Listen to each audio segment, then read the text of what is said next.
1:05 p.m. on Monday, December 19th, 2022. I will call the meeting to order. Let's begin, please, by standing and joining with the Pledge of Allegiance. I pledge allegiance to the flag of the United States of America and to the republic for which it stands, one nation, under God, indivisible, with liberty and justice for all. Thank you.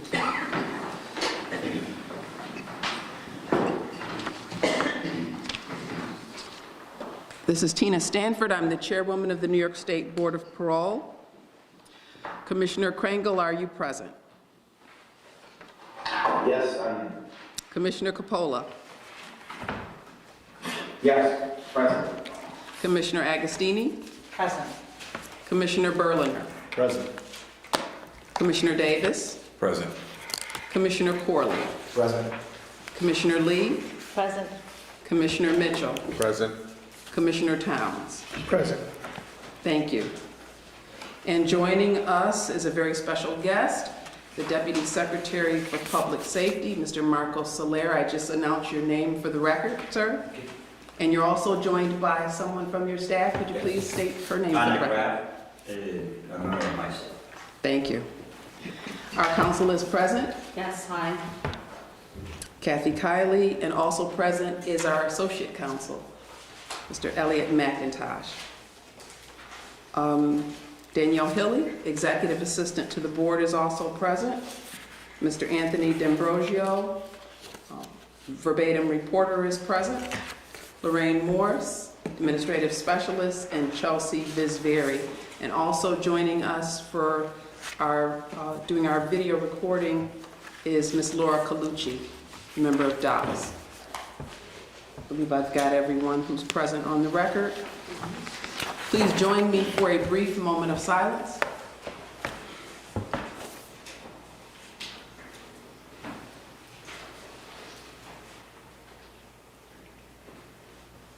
Thank you. We don't appear to have any other members of the public joining us who aren't employed in state government in the Buffalo location, nor here in Albany, but of course, visitors are welcome during the public portion of our business meeting. We've distributed to everyone, all the board members present, and we do have a quorum, copy of our board business meeting minutes from October 2021, specifically October 21st of 2021. If everyone, I'm sorry, 2022. Thank you so much. That's our parliamentarian. She's wonderful. Thank you, ma'am. October 21st of 2022. If everyone's had an opportunity to review those minutes, I'd be pleased to entertain a motion with respect to those minutes. Move to accept the minutes as presented.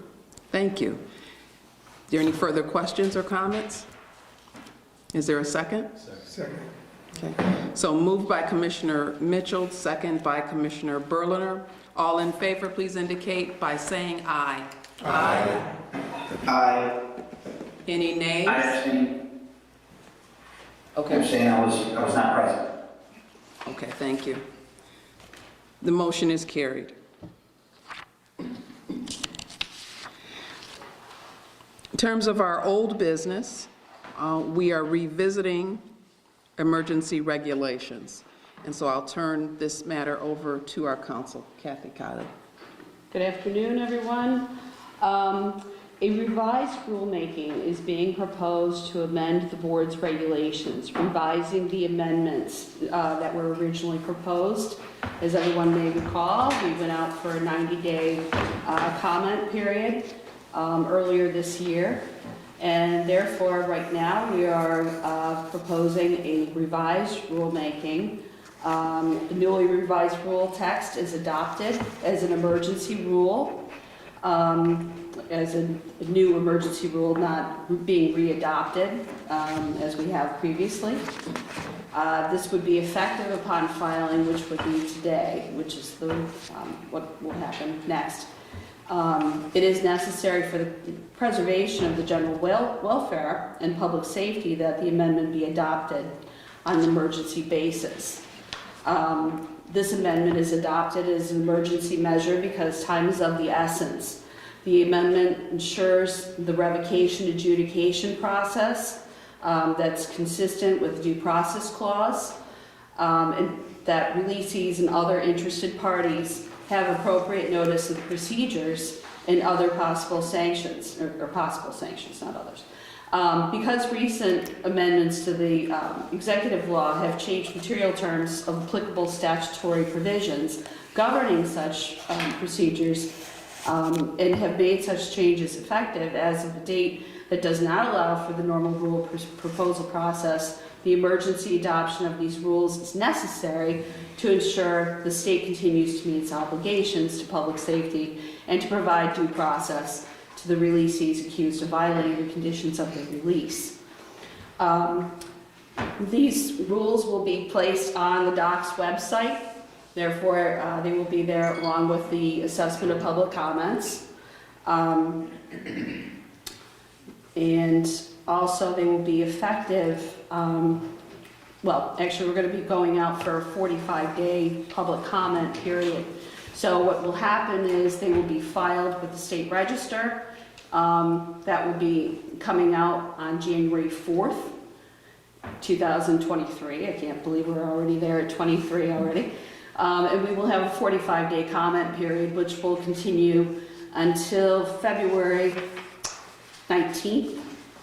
But because that's actually on a weekend and general construction law will be applied, this will, the comment period will actually conclude on the 21st, to close of business. Therefore, Chairwoman, I am requesting that a revised emergency rulemaking be voted upon. Is there such a motion? I move for the adoption of the emergency regulation as presented. Is there a second? I'll second. Commissioner Agostini moved, seconded by Commissioner Towns. Any further questions or discussion? All in favor, please indicate by saying aye. Aye. Aye. Any nays? Any abstentions? Motion is carried. Just going to sign on the certification so we can Yep. move these along. Thank you. I need to sign that. No, I just want to, it's the correct Okay. version. Okay. All right, thank you. There are no other items of old business to attend to and no items of new business to attend to. So I'm going to move into our correspondence, announcements, and invitations. Just going to pull up an extra chair for our guest.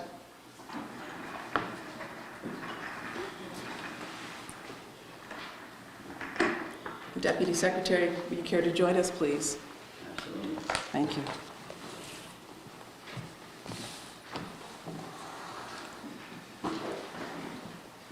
Many of you may know that we've had a new Deputy Secretary for Public Safety appointed within the last year, and I happily introduce him to you all at this point. This is the Deputy Secretary that oversees the portfolio that includes the Department of Corrections and Community Supervision, and of course also the Board of Parole and all of the other public safety agencies within the state. He's our guest today, so I'm happy that you get to meet him in person, and even the two gentlemen in Buffalo as well by video. Hello. He's here because I have an announcement. I'm going to be retiring at the end of this month. And I have been greatly honored by the appointment of several governors over the years and very thankful for the continued retention of Governor Hochul, who has been a historic governor here in New York State, and also the support of Deputy Secretary Soler. So he's here in light of that announcement and may have some comments of his own to make. Thank you.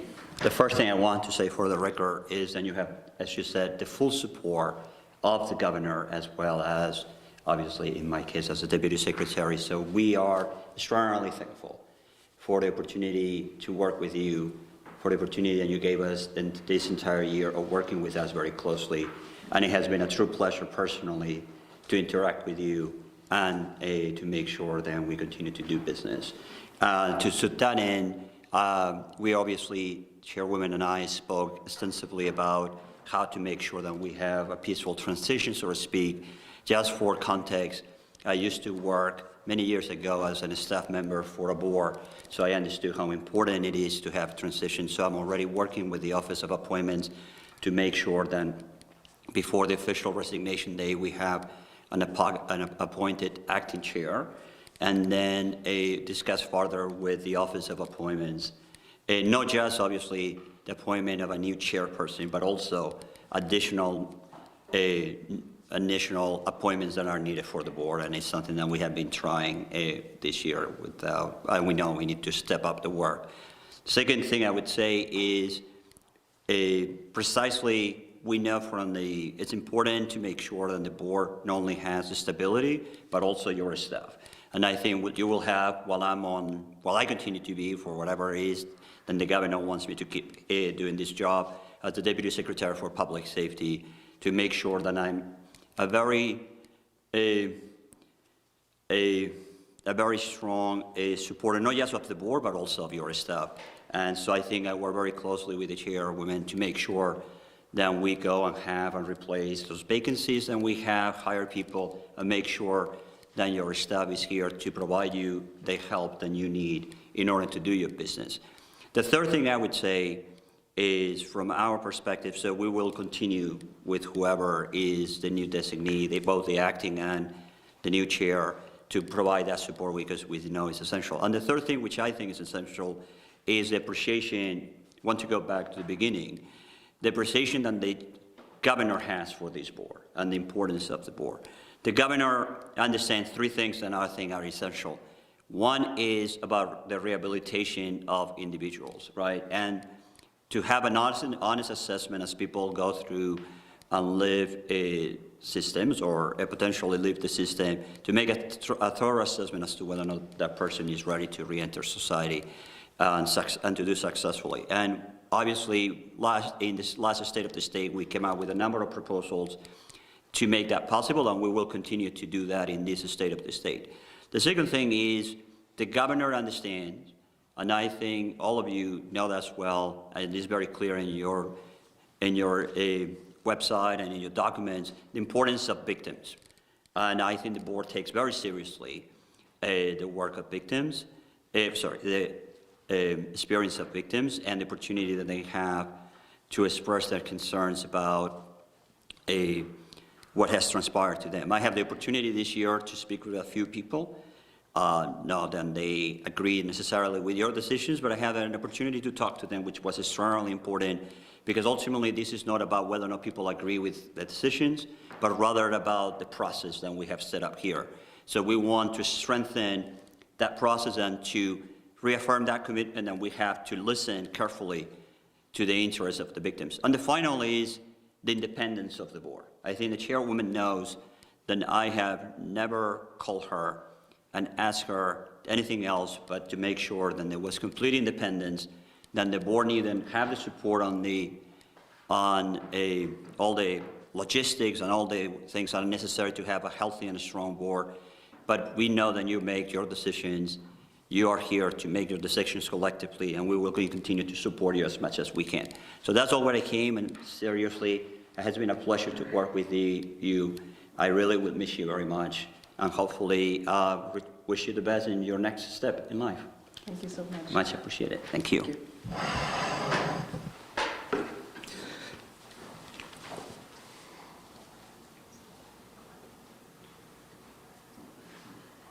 No, not yet.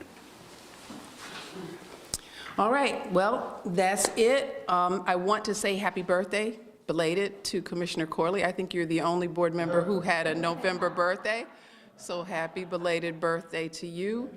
And as this is an unusual meeting, normally we do not meet in December. So it is an unusual meeting, but it gives us the opportunity, at least in 2022, to be closer to the holidays, to wish everyone a happy Hanukkah, a Merry Christmas, and beautiful, safe holidays out of this year into the next. I forgot one thing. I'm sorry, apologies about that. I will be here in the next board meeting, whenever that takes place, to make sure In January. that as I said, that commitment to the stability of the board will be here supporting the next acting person. Thank you, sir. Thank you, sorry about that.